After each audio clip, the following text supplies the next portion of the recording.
Hello everyone. तो हमने कल ये जो डीआई हम देख रहे थे उसके कुछ क्वेश्चन किए थे। आज कुछ क्वेश्चन करेंगे। तो एक ही बार में वीडियो नहीं दे पाया था, कुछ ग्लिचेस आ गया था इसलिए।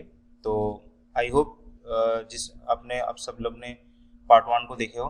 तो जिसने भी नहीं देखा पहले पार्ट 1 को देखिए, फिर आप इस वीडियो में आइए, वरना समझ नहीं पाओगे। ठीक है। तो ये सब हमने कल डिस्कस ऑलरेडी कर दिया था कि किस तरह आपको ये जो डेटा है इसके रिगार्डिंग किस तरह आपको जो पॉसिबिलिटीज़ है उसे लाना है और आपके क्वेश्चन में करना है। ठीक है। तो ये क्वेश्चन हमने बहुत अच्छे से डिस्कस किया था। ये सब था वो जो डेटा। ठीक है। तो आज हम ये वाला जो क्वेश्चन है इसको देखेंगे। ठीक है। तो देखिए क्या बोल रहा है क्वेश्चन में। क्वेश्चन में बोल रहा है the difference between the maximum possible values. ठीक है, एक minute. The difference between the maximum and minimum possible values of the, किसका बोल रहा है, total strength of commerce and arts in SMS. Okay, तो एक एक कर धीरे धीरे जाइए, क्योंकि ये जो अगर क्वेश्चन आप पूरा रीड करोगे एक बार रीड कर लेते हैं। देखो क्या बोला है। तो बोला है आपका कि डिफरेंस लाना है किसका, मैक्सिमम और मिनिमम जो वैल्यू होगा, पॉसिबल वैल्यू होगा किसका किसका, total strength of commerce and arts in SMS and science and arts in Ryan school. ठीक है, इस सबका कितना है 148। तो डिफरेंस जो है मैक्सिमम और मिनिमम वैल्यू की, जहाँ की टोटल स्ट्रेंथ कॉमर्स और आर्ट्स एसएमएस स्कूल के लिए और science and arts Ryan school के लिए वो 148 दिया गया है। ठीक है।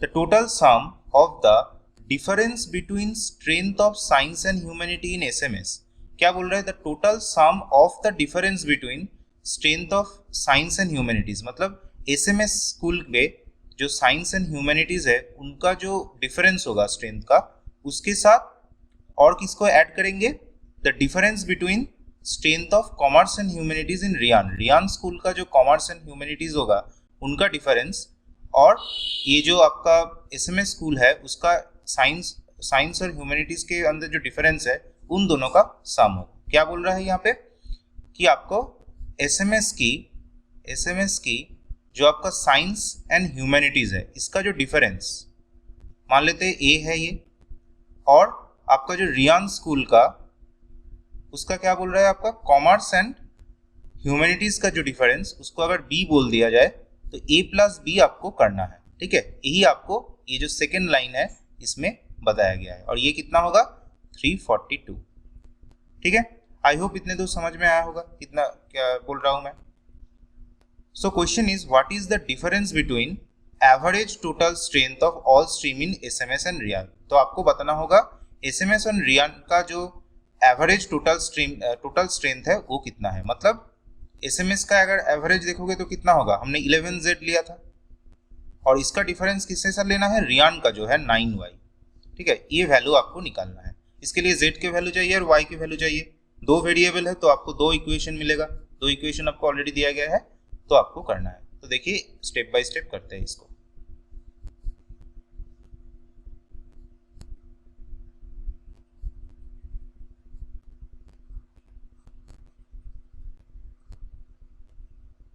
ओके, तो पहले हम क्या करते हैं, ये जो स्टेप बोला है maximum and minimum possible values, इसको देखते हैं।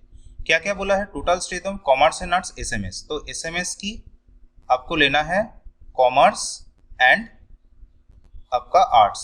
ठीक है, इसका टोटल स्ट्रेंथ आपको लेना है, और मैक्सिमम मैन्युअल वैल्यू। अब देखो एसएमएस में आओ तो कॉमर्स एंड आर्ट्स का आपका दो पॉसिबिलिटीज है।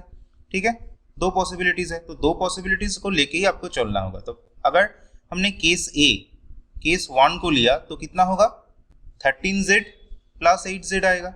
ठीक है, ये कितना है आपका 21Z। फाइन।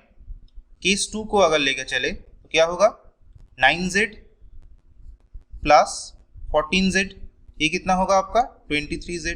तो देख रहे हो यहाँ पे ये जो वैल्यू आया, ये क्या वैल्यू आया, मिनिमम वैल्यू, और ये जो वैल्यू आया ये मैक्सिमम वैल्यू। यही आपको बोला गया कि मिनिमम और मैक्सिमम पॉसिबल वैल्यू। ये क्या है एसएमएस के बारे में। अब रियान में आते हैं। रियान में क्या बोला आपको, साइंस एंड आर्ट्स को देखना है, साइंस एंड आर्ट्स को देखना है। तो केस 1 लेते हैं। रियान में देखो साइंस एंड आर्ट्स, ये साइंस है ये आर्ट्स है, तो 10Y प्लस 11Y आएगा पहले।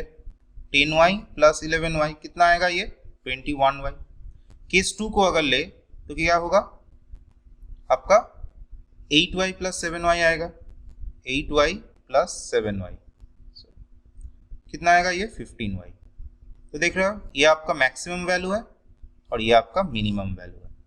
तो आपको क्या बताना है इसका the difference between maximum and minimum possible value. Okay, so maximum total strength कितना होगा वो देखना होगा आपको, और मिनिमम टोटल स्ट्रेंथ क्या होगा और उन दोनों का डिफरेंस देखना होगा। ठीक है, तो मैक्सिमम टोटल स्ट्रेंथ कितना है 23z और यहाँ पे देखो 21y। तो इस तरह आएगा 23z प्लस 21y। ठीक है, ये एक वैल्यू आ गया, ये मान लो इक्वेशन 1 हो गया। और मिनिमम के करोगे तो 21z है और यहाँ पे क्या है आपका 15y है।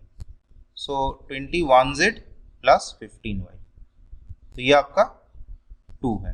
ठीक है, अब इन दोनों का डिफरेंस जो है आपको दिया गया है 148। ठीक है, तो इससे पहले मैं इसको रफ कर देता हूँ फिर दोबारा बताता हूँ। तो ये ऑलरेडी हमने देख लिया था कि किस तरह ये जो दो इक्वेशन बना लिया।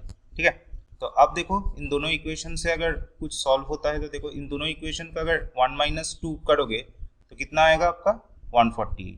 ठीक है, तो 1 - 2 अगर करोगे या फिर 1 - 2 ही करो तो 23z 21z है, तो ये कितना आ जाएगा 2z आ जाएगा। प्लस कितना हो रहा है 21 और 15y करके ये आएगा 6y। ये पूरा का है कितना 148। इसको अगर करोगे सिंप्लीफिकेशन तो z प्लस 3b 3y करो तो ये 2 से जा रहा है तो 74। तो ये मेरा और एक इक्वेशन बन गया। तो इस इक्वेशन को रखते हैं, तो मेरा इतना दूर काम हो गया। नेक्स्ट काम क्या बोल रहा है देखो, द टोटल सम को भूल जाओ, पहले ये देखो of the difference between strength of science and humanity in SMS. तो एसएमएस की अगर बात करोगे तो इतने दूर मैंने कर दिया। ठीक है, एसएमएस की बात करोगे तो total strength of science and humanities, science plus humanities ये देखोगे। सो एसएमएस है ये साइंस और ये इसका डिफरेंस, सॉरी इसका डिफरेंस लेना है, प्लस नहीं डिफरेंस लेना है। साइंस और ह्यूमैनिटीज के अगर डिफरेंस करोगे, ये साइंस है एसएमएस का, ये ह्यूमैनिटीज है, तो 16z माइनस 7z कितना होगा 9z आएगा। ठीक है, लेकिन मुझे सिर्फ ये पॉसिबिलिटी लेकर ही नहीं चलना है, ये भी देखना है। तो 15z से 6z करोगे तो ये भी 9z आएगा। तो देख रहे हो एसएमएस की अगर साइंस और ह्यूमैनिटीज का किसी भी मतलब दो केस में ही डिफरेंस कितना आएगा 9z। ओके फाइन, ये तो गया मेरा। अब देखो humanities in SMS and difference between strength of commerce and humanities in Ryan. So Ryan के लिए देखो कॉमर्स एंड ह्यूमैनिटीज, इसका डिफरेंस देखते हैं। रियान के लिए commerce and humanities, so 3y and 12y है। ठीक है, कितना होगा अगेन 9 आ रहा है 9y, 15y और 6y है, ये भी कितना होगा 9y। तो दोनों के लिए डिफरेंस सेम है दोनों केस के लिए। तो मेरा क्या होगा, इस दोनों का डिफरेंस ऑलरेडी 9z और 9y। तो इतने दूर मेरा काम हो गया। अब क्या बोल रहे हैं द टोटल सम, इन दोनों का टोटल सम। सो 9z प्लस 9y ये कितना दिया गया है हमारा 342, तो ये 342 हो गया। तो यहाँ पे z प्लस y कितना आ जाएगा, 9 से करोगे तो 38 होगा। ठीक है, ये मेरा फोर्थ इक्वेशन बन गया। तो देखो यहाँ पे z प्लस 3y है, यहाँ पे z प्लस y है, इसको 3 से करो और इसको सॉल्व करो। सॉल्व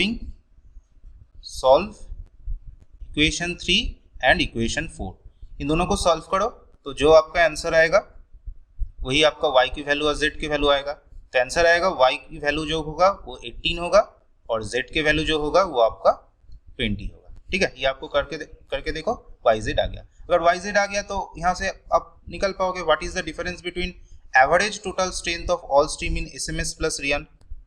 डिफरेंस निकालना है average total strength of SMS and Ryan. तो एसएमएस का 11z है और रियान का 9y है, तो 11z माइनस 9y ये आपको निकालना है। ये निकाल लो कितना आएगा 58 आएगा, 58 आपका आंसर हो जाएगा। ठीक है, आई होप क्लियर हुआ है ये। मतलब थोड़ा सा लेंदी है, प्लस 2 मार्क के ये आएगा। ये सारे क्वेश्चन जो है आपका जितने भी कल से बता रहा हूँ ये डीआई सारे प्लस 2 मार्क के आएगा। और ये SBI PO, IBPS PO level के एग्जाम में ही ज़्यादा आपको देखने को मिलेगा क्योंकि इसमें कैलकुलेशन बहुत ज़्यादा है। ठीक है, तो आई होप इतने दूर आपको क्लियर हुआ होगा।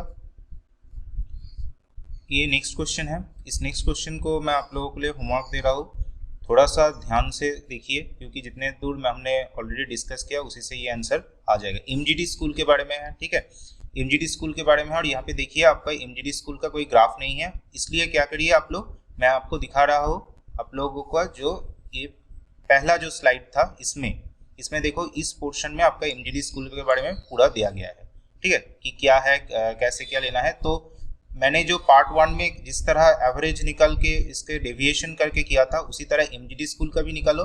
जो भी पॉसिबिलिटीज आएगा उस पॉसिबिलिटीज को इस क्वेश्चन में आप लोग डाल दो। तो वीडियो को इस जगह में पॉज करके वो जगह आप लोग एक जगह में नोट डाउन कर लो, ठीक है। ये पार्ट 1 में अच्छे से मैंने समझाया था कि किस तरह आपको एवरेज जो है एज्यूम करना है और उसके बाद आपको किस तरह डेविएशन भी करना है। तो एमजीडी स्कूल के बारे में कर लो और कमेंट सेक्शन में प्लीज़ इसका आंसर बताना, ठीक है। अभी तक पार्ट 1 के जितने भी लोगों ने देखा है, मैंने और एक होमवर्क दिया था शायद, उसका भी किसी ने अभी तक आंसर नहीं किया।